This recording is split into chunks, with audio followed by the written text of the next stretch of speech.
The one almost called you Johnny Ive earlier today. So welcome to the stream. The names are Yeah, a you little do a similar. very quick take, and yeah, it'd be a good Yeah. guess too. But I'm happy we have you.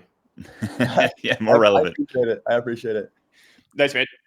Nice Yeah, to see you you too. guys. Yeah, excited to catch up. So you're the founder of viral.fun, which is a launchpad making a Yes. meme coin for every song. I think Yes. a year ago you were building Crate Place. I think 6 months ago you were building Wave Leaks. So Yes. you've been on this journey. I think we actually had you on Internet Explorers like over a year ago. I was reminding myself, and yeah. So maybe just fill us in on the journey you've been on since trying to figure out music markets or this intersection of music and crypto. I've been building crypto music products for a year now. So this is my third one.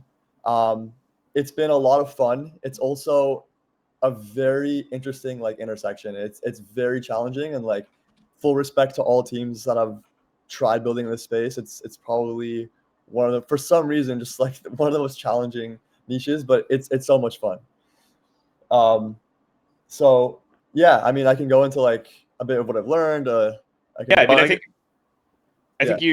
it seems like so Crate Place was like an AI music generation tool that you could also launch coins. And then I think Wave Leaks was more kind of recognizing this like underground music culture where people, pay artists to leak songs and trying to build a product for that. And now you're kind of back at the launchpad angle. And I think viral.fun maybe in its current form, at least on the surface, looks like some stuff that's already been tried before. So I guess curious what you're kind of thinking and insights behind this version of for your sure. journey. Yeah. So Crate.place was a place to like tokenize music, and it was very much focused like on creators.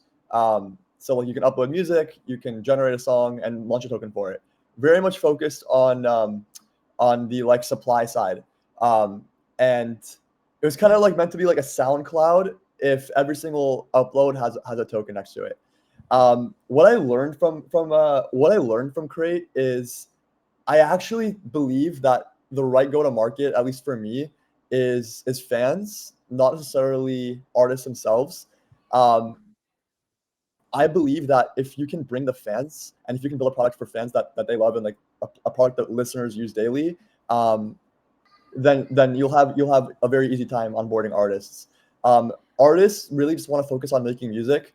They really they'll use whatever product you make for them and they'll try it out, but they're not going to be like the sticky users who are coming back every single day. But it's the listeners who are like in these discords, who are posting online, who are sharing and discovering, like they're the ones who will be like coming back daily and using your products obsessively. So that's like the cohort you really want to you really want to crack. And so that's when I pivoted from Crate. I started building Wave Leaks, and Wave Leaks was something like I don't think I've ever even like tweeted about it. I don't think I've ever like I don't think like the regular crypto world really knows about it. But it was really built for like these like 16 to 20-year-olds like internet music communities, and it was growing. But there were some challenges with like some of the music that was like being sold, I would say. And so basically, this led me to now Viral. And what you guys see now at viral.fun is very much like a V1, like just early prototype version. But what V1 is like supposed to be, what it's going to be, is it's supposed to be like a decentralized record label. So the idea is like to turn music discovery and like music curation into a market. So basically, like you'll be able to come to the site and see like the most, you'll be able to see like the top songs of the day, but also like rising songs. And you basically like music fans can come and like boost music, and like they can like boost a song that they like, or like a boost that they think will, they can boost a song that they like or boost a song that they think will do well and potentially be rewarded for it. And it's kind of like this living, breathing, almost like kind of poly market for what songs are in or what songs are popular. Right. It's like a market-based algorithm for music curation instead of Spotify, whatever shit they do. Yeah. So Spotify has this feature, I believe it's called discovery mode. And what this feature lets you do is if you're an artist, you can select that feature and you actually are saying like, I'll take less money on my streams, but just put me into more playlists. So artists are like choosing this feature. I forget what percentage, but it's somewhere like I can check. But like artists are giving up money. They're giving up fees, in order for more distribution. Like this distribution game is very first of all, it's very political, and second of all, it's very cutthroat, and the artists are not really in control there. It's really more like the platforms and these like tastemakers. But what we're doing here is like we're saying your fans can be the tastemakers. The internet, it's really like we're decentralizing this force of like getting music out there. So yeah.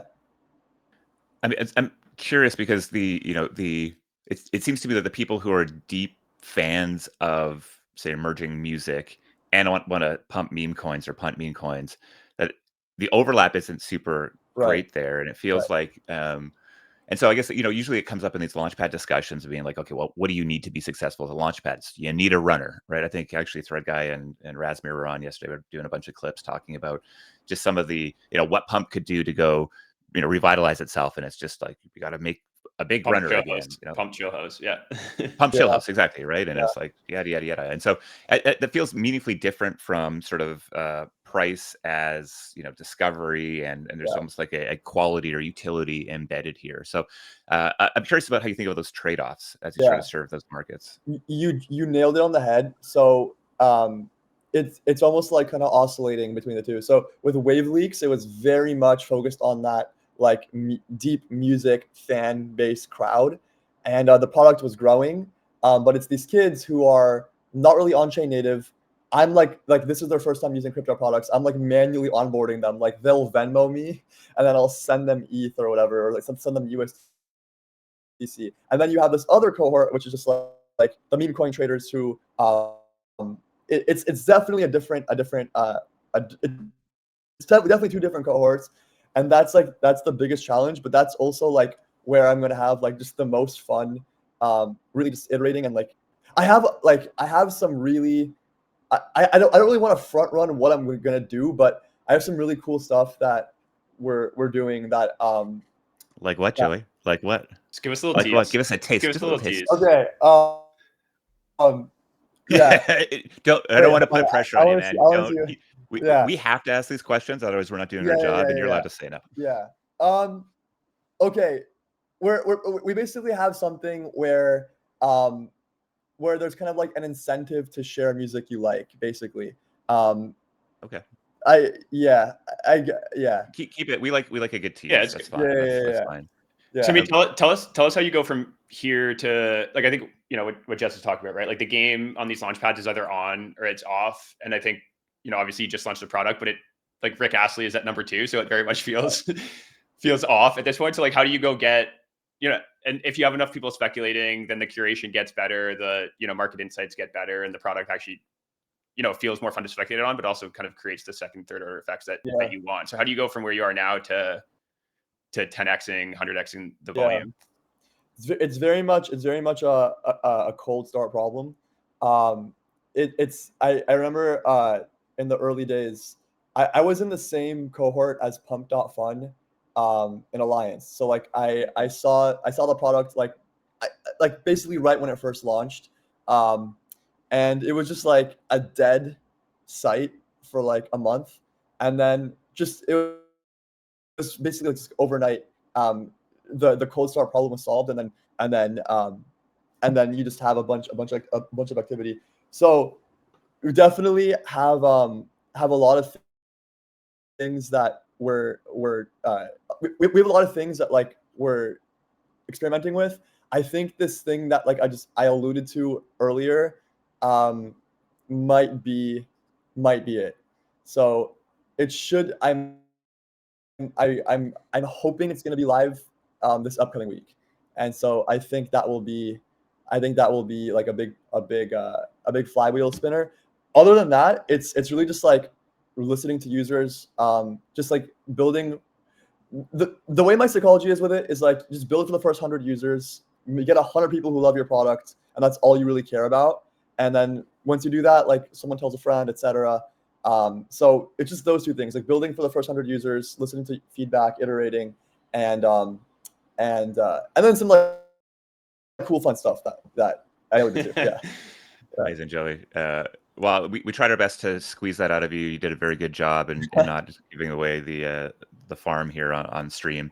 Yeah, I think it's a fascinating space, and I think this intersection of, I mean, even if we just go back 6 months, the idea of building for a non-crypto native user base seemed significantly more risky, I think, than it feels right now. I think it is such a gift that right now we're just dealing with the challenges of how to go do that well, rather than asking the questions of whether or not it's going to happen. So excited to see how you do over the next little while. Make sure you give us a heads up when you launch it. We'll do. I actually will. Sounds good. Beauty. Awesome, Joey. Thank you guys for having me on. I really appreciate it. Of course, Thanks for coming, man.